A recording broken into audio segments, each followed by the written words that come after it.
Democratic आज़ाद party के अध्यक्ष गुलाम नबी आज़ाद ने कश्मीरी पंडितों की सुरक्षा को लेकर बड़ा बयान दिया। उन्होंने कहा है कि कश्मीर में हालात में सुधार होने तक कश्मीरी पंडित कर्मचारियों को जम्मू स्थानांतरित कर देना चाहिए। जान सबसे जरूरी है। तब तक मेरा ये कहना है कि कश्मीरी पंडितों को उनको जम्मू भेजना चाहे, सेफ जगह तबादला करके, जब हालात ठीक हो जाएं उसके बाद वापस आएं। अब नौकरी ज़्यादा ज़रूरी है कि जान ज़रूरी है। अब ये मुझे नहीं मालूम क्या है गवर्नमेंट का रवैया, लेकिन मैंने हर जगह यही बताया है कि अगर हमारी गवर्नमेंट आएगी तो हम तो यही करेंगे। गुलाम नबी आज़ाद के इस बयान पर राजनीतिक पार्टियों ने भी अपनी प्रतिक्रिया दी है।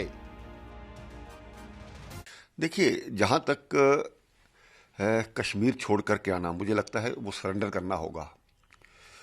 प्रशासन को इस प्रकार के हालात बनाने की जरूरत है कि लोग वहाँ पर सम्मान और सिक्योरिटी के साथ रह सकें, और फॉर द टाइम बीइंग जब तक इस प्रकार के हालात हैं जो थ्रेटन उनको बार बार किया जा रहा है, उस पर विचार करना जरूरी है।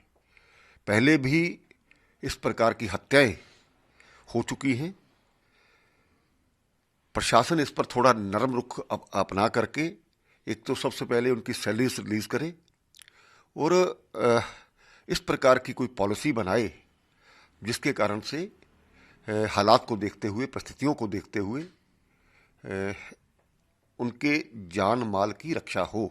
अगर एक बार इस प्रकार की दहशत फैलती है तो आने वाले समय में भी और चिंताजनक हो सकता है और हालात खराब हो सकते हैं। गुलाम नबी आज़ाद जी कहते हैं कि अब यहाँ से शिफ्ट करके इसको जम्मू में रखो। मैं मानता हूँ कि भाजपा की सरकार को देश की माफ़ी मांगनी चाहिए कि हमने जम्मू कश्मीर के हालत इतने बिगाड़ के रख दिए है कि हमारे खुद के गवर्नर को कहना पड़ता है कि यहाँ के मजदूर आके मारे जाते हैं। और गुलाम नबी आज़ाद जी, जिनकी मोदी जी ने बहुत तारीफ़ की थी, वो गुलाम नबी जी कहते कि हालात ऐसे हैं कि यहाँ के पंडितों को जम्मू ले जाके बसाओ। तो तुम तो जम्मू कश्मीर के पंडितों की सुरक्षा के नाम पे देश में वोट बटोरते हो, और आज हालात क्या है इसकी जिम्मेवारी भाजपा सरकार को स्वीकार करनी होगी। हालात बहुत बेहतर है। मिलिटेंसी का ग्राफ जो है 0 पे है। और जहां तक कश्मीरी पंडितों का सवाल है, देखिए, उनको वापस आना चाहिए। सरकार जो भी फैसला लेती है सोच समझ के लेती है फैसला। ऐसा नहीं है कि उन्होंने कोई हवा में फैसला लिया है, और उनको अपनी ड्यूटीज पे ज्वाइन करना चाहिए, क्योंकि ये थ्रेट्स तो कितनी सारी चलती रहती है। तो ऐसा हम देखें फिर तो काम ही नहीं होगा।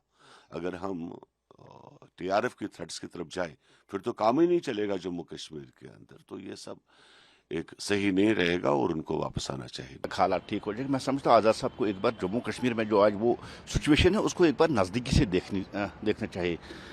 आज़ाद साहब को ये भी देखना चाहिए कि आज़ाद साहब आज कश्मीर के खुले फिजा में यहाँ रैलियाँ कर रही हैं, पब्लिक जलसे कर रही है, और ये तभी मुमकिन है जब कश्मीर में हालात ठीक है।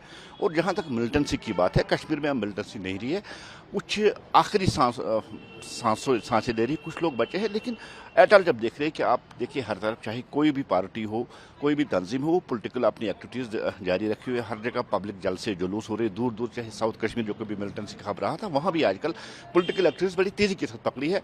और ये इस बात का प्रमाण है कि जम्मू कश्मीर में अब हालात ठीक है। और खासकर कश्मीर में कहूँ कि मिलिटेंसी अब दम तोड़ चुकी है, और अब कश्मीर में मेन स्ट्रीम जो पॉलिटिक्स है उसके लिए जो माहौल है वो साजगार है। आज़ाद साहब को इस बात का ख्याल रखने और कश्मीरी पंडितों को लेकर जो सियासत बार बार ये पोलिटिकल पार्टीज करती हैं, इनको तर्क करना चाहिए। और